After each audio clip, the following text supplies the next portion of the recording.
নিৰ্বাচনৰ আগতে বিভিন্ন মানুহ বিশ্লেষক আৰু বিশেষজ্ঞসকলে নিজৰ মত পোষণ কৰে আৰু বহুতে আত্মবিশ্বাসেৰে কয় যে তেওঁলোকে নিৰ্বাচনৰ ফলাফল আগতীয়াকৈ ক'ব পাৰে। কিন্তু প্ৰশ্নটো হ'ল তেওঁলোকৰ এই ভৱিষ্যতবাণী কিমান দূৰ সঠিক হয়, শেষত কিমান জনৰ কথা সঁচা হয়।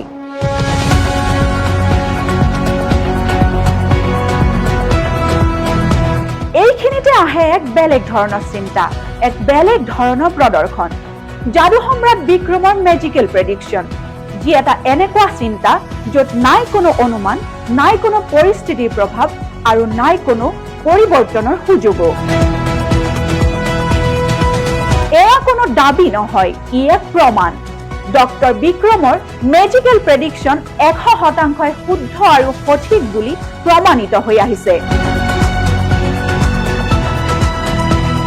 এটা নাম যি এতিয়া ৰহস্য, নিখুঁততা, নিৰ্ভৰশীলতা আৰু আশ্চৰ্যকৰ সত্যতাৰ প্ৰতীক। তেওঁ হৈছে অসমৰ তাৰকা যাদুশিল্পী, যাদু সম্ৰাট ডক্টৰ বিক্ৰম, যিয়ে সম্পূৰ্ণ কৰিছে যাদুৰ লগতে জ্যোতিষ জগতত 25 বছৰীয়া বৰ্ণিল যাত্ৰা। কিছু বছৰ আগতে যেতিয়া সমগ্ৰ দেশে নিৰ্বাচনী অনুমান আৰু আলোচনাত উত্তাল হৈ আছিল, তেতিয়া তেওঁ কৰিলে এটা কাম, যিটো কাম কেতিয়াও কোনোৱেও ভবা নাছিল। তেওঁ কৰিলে ভৱিষ্যতবাণী।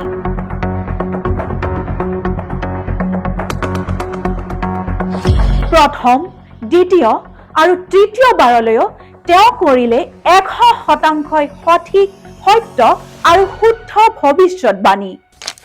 2014 চনৰ লোকসভা নিৰ্বাচন যেতিয়া বিশেষজ্ঞসকলে সন্দেহ কৰিছিল, তেতিয়া ডক্টৰ বিক্ৰমে আত্মবিশ্বাসেৰে অসমৰ ইতিহাসত তেওঁৰ ভৱিষ্যতবাণী 100% সঠিক, শুদ্ধ আৰু সত্য বুলি প্ৰমাণ কৰিছিল।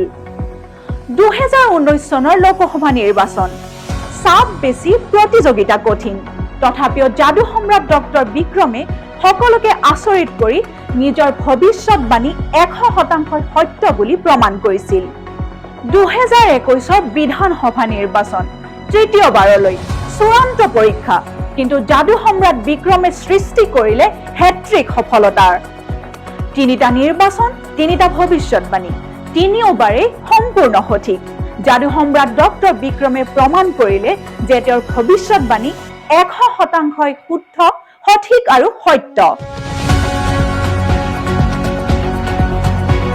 দেশে চাই ৰল, মিডিয়াও আলোচনা কৰিলে। এটা ব্ৰেকিং নিউজ দিব বিচাৰিছো, খোল খালে ইতিমধ্যে বিক্ৰমৰ যাদুৰ বাকচ আৰু আখৰে আখৰে মিলিল পূৰ্বানুমান। সেই পূৰ্বানুমান আখৰে আখৰে মিলিছে। মই পুনৰ জনাইছো, সেই পূৰ্বানুমান আখৰে আখৰে মিলিছে। আখৰে আখৰে ফলিয়াইছে প্ৰতিটো সমষ্টিৰ ফলাফল। কিন্তু নিৰ্বাচনৰ ফলাফলৰ 10 দিন পূৰ্বে পূৰ্বানুমান কৰিছিল যাদু সম্ৰাট বিক্ৰমে। মানুহেও ভাবিবলৈ ধৰিলে এয়া অনুমান নে আন কিবা। এই ৰহস্যৰ আঁৰত কি আছে? এই ৰহস্যৰ আঁৰত আছে এক জটিল প্ৰক্ৰিয়া। যাদু সম্ৰাট ডক্টৰ বিক্ৰমে অনুমান নকৰে, তেওঁৰ আছে এটা যাদুকৰী কৌশল। লগতে তেওঁ কৰে ক্ষেত্ৰ অধ্যয়ন আৰু সমাজৰ বিভিন্ন স্তৰৰ মানুহৰ মানসিকতা বুজিবলৈও চেষ্টা কৰে। সমাজতত্ত্ব, জনমত বিশ্লেষণ, প্ৰতিজন প্ৰাৰ্থী আৰু ৰাজনৈতিক দলৰে শক্তি দুৰ্বলতা নিৰূপণ, অঞ্চল ভিত্তিক সমীকৰণ আৰু ভোটিং পেটাৰ্ণৰ সূক্ষ্ম অধ্যয়নৰ লগতে কৰে গভীৰ ৰাজনৈতিক বিশ্লেষণ। তাৰ লগতে তেওঁ ব্যৱহাৰ কৰে জ্যোতিষ শাস্ত্ৰৰ গুপ্ত জ্ঞান আৰু নিউমাৰলজিৰ সঠিক গণনা।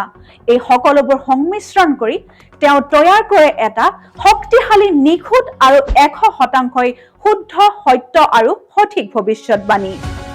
2026 আকৌ আহি পৰিছে সেই গুৰুত্বপূৰ্ণ সময়, এক নতুন চেলেঞ্জ।